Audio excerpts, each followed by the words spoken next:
আজকে খুবই গুরুত্বপূর্ণ একটা বিষয় নিয়ে কথা বলবো। বাংলাদেশের নির্বাচনে স্টক মার্কেটে কোনো ঝুঁকি আছে কিনা? তো সবাইকে জানাই আমার পক্ষ থেকে নির্বাচনের অনেক শুভেচ্ছা। যে দলই আসুক সেই দলের জন্য অনেক শুভেচ্ছা।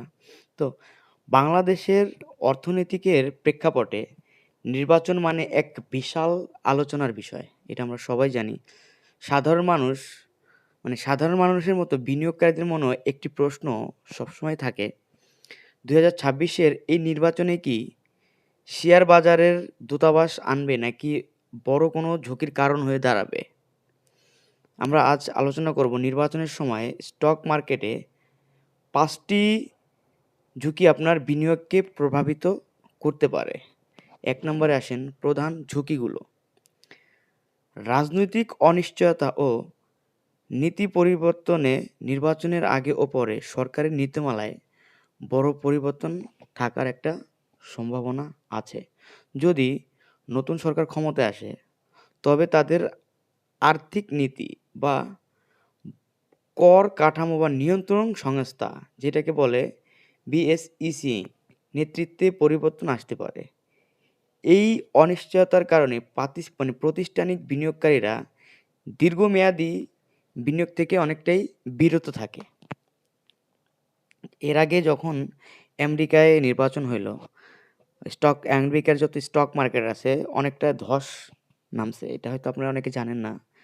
তো লিকুইডিটি ক্রোজ বা তরল্য সংকট বা অস্থিরতা, নির্বাচন উত্তাপে অনেক সময় বাজারের স্থিরতা দেখা যায়। সাধারণত বিনিয়োগকারীরা আতঙ্কিত হয়ে শেয়ার বিক্রি করে দেয় বা প্যানিক সেল করে। এতে বাজারের সূচক দ্রুত পড়ে যাওয়ার একটা ভয় থাকে।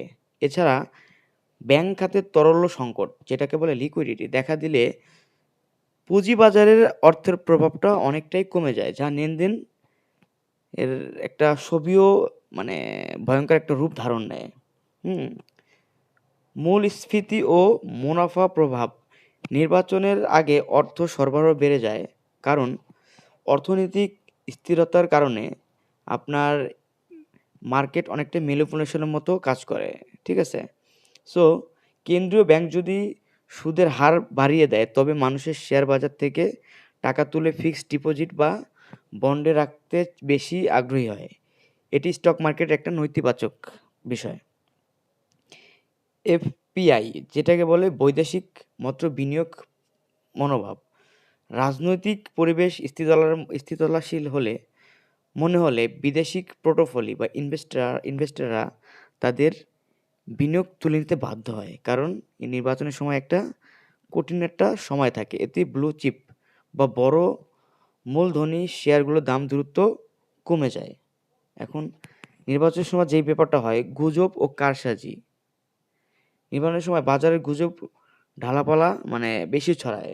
যেমন ঝুঁকি, অমুক কোম্পানি সুবিধা পাবে, তমুক কোম্পানি সুবিধা পাবে। এই সব বিষয় নিয়ে এমন সব ভিত্তিহীন খবরের উপর ভিত্তি করে শেয়ারের দাম অস্বাভাবিক ওঠানামা করে। না বুঝে বিনিয়োগ করলে ক্ষুদ্র বিনিয়োগরা বড় একটা ক্ষতির সম্মুখীন হইতে পারে।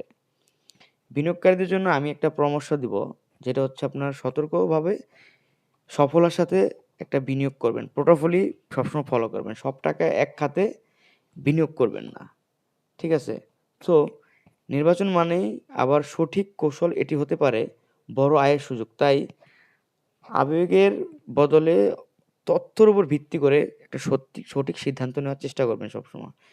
সো নির্বাচনের সময় ম্যানিপুলেশন থাকে। নির্বাচনের সময় দেশের একটা স্থিতিশীলতা মানে একটা হইচই যেটা পড়ে, যেটা স্টক মার্কেট এর উপর অনেকটা ডিপেন্ড করে। আমাদের বাংলাদেশের স্টক মার্কেটগুলো জানেন কি অবস্থায় আছে। দেখেন বাংলাদেশের স্টক মার্কেটগুলা একটা ভালো অবস্থায় নেই, কিন্তু নির্বাচনের সময় এটা আরও একটা খারাপ রূপ ধারণ করতে পারে। এর জন্য নির্বাচনের আগে স্টক মার্কেট থেকে বিরত থাকবেন।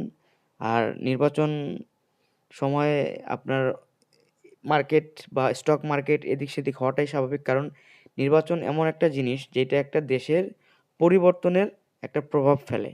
সো আসসালামু আলাইকুম, ভালো থাকবেন। আর আমার চ্যানেলটা পারলে একটু সাবস্ক্রাইব করবেন।